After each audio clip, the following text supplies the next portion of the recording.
Hey, thanks for joining us in another episode of Executive Benefits Simplified. My name is David Cox with Benefit RFP, and I've got Bob Nienaber here with me. Now today, Bob, I wanted to talk about, this is something that's come up a lot recently, and I know we've heard it from several different groups that we've been talking with, but it's all about why they don't offer deferred compensation or why they don't have a formal executive benefit strategy. And the common thread is that it's not aligned with a culture of fairness.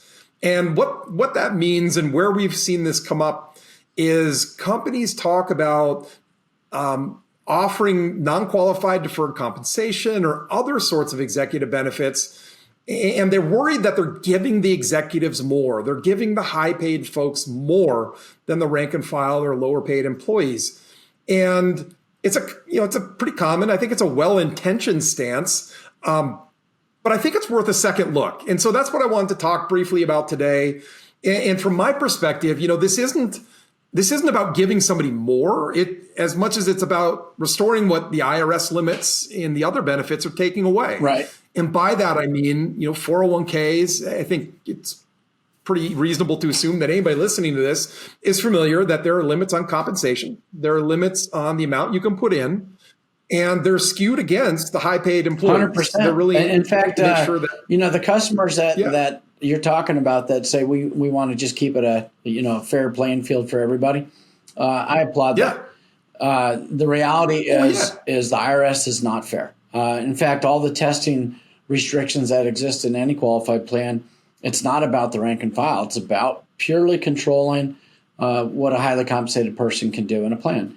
And I understand it. I understand the limitations and all that. And it is what it is. So you got to kind of work with it. The one thing that I always look at, though, is, I absolutely want to be fair to my employees. And I love when a customer tells me that. I absolutely want to treat everybody good. That's part, as you know, David, that's part of our culture here at Benefit RFP is we want to make sure everybody has every opportunity to get what they can, and we want to help them anyway, not just while at work, into retirement, all these things. And, for Benefit RFP, using us as an example, I never want somebody to retire without the right amount of money. I never want somebody to be hurt because of the company's misunderstanding of something that's available. And so when I look at a non-qualified plan, the whole reason why they came into existence was because of the restrictions in the qualified plan world. And, people recognize for many, many decades now that, if I'm making $50,000 a year and I want to defer 20% of my income, I can do that in a 401k.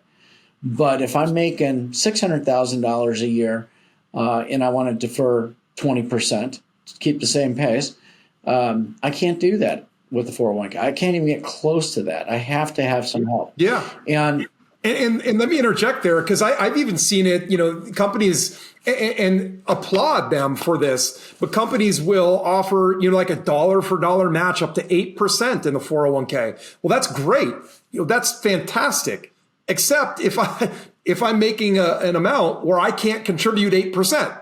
Right. Because then I can't even get the same amount of match that everybody else is getting. So maybe it's not even total volume, but it's about being able to achieve and get the benefit the same as everybody else. Yeah, and so in those situations, I'd want to correct the document in the 401k that allows the participants to get a better match in the 401k for sure, and true it up. Yeah. But then if I'm going to offer more, so participants that are high income earners don't want to pay taxes on the money that they're earning yet, so they don't need the money and they want to defer it for their retirement, I want them to be able to achieve that goal. So I can set up the deferred comp plan to not have any company match. It doesn't have to have any dollars. It can be completely funded with participant deferrals on dollars. And all the fairness then is side by side, if you will, in the 401k as far as the company dollars.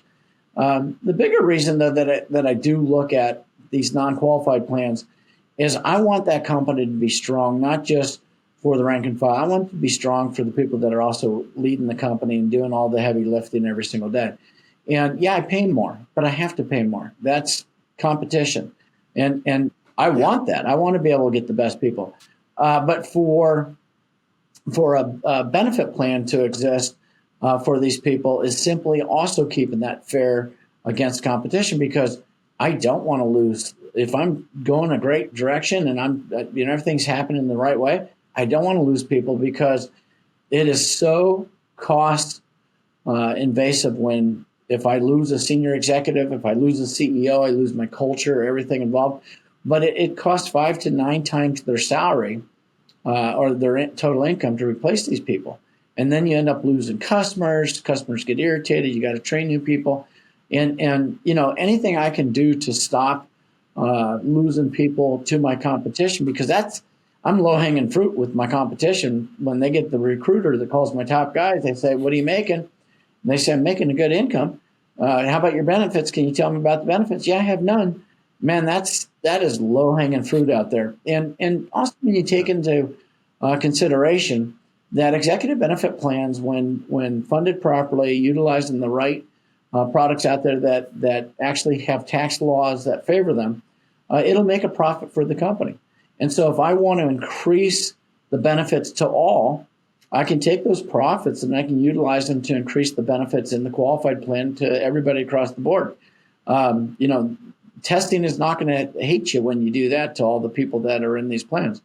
But also I can reduce the amount of money that I'm paying my executives by taking advantage of the tax laws that are around these programs.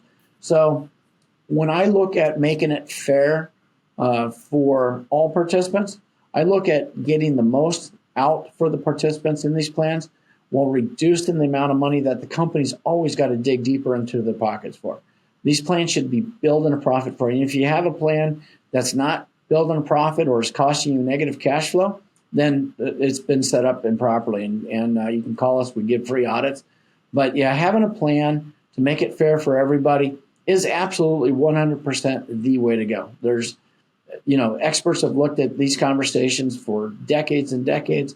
Not having a plan is the most expensive way you can go. And executive benefits like these are the most commonly used executive benefit plans that exist for HCEs because of these reasons. It doesn't just improve plans and perks and benefits for the top hat people that are cut out because of the IRS and Department of Labor and ERISA.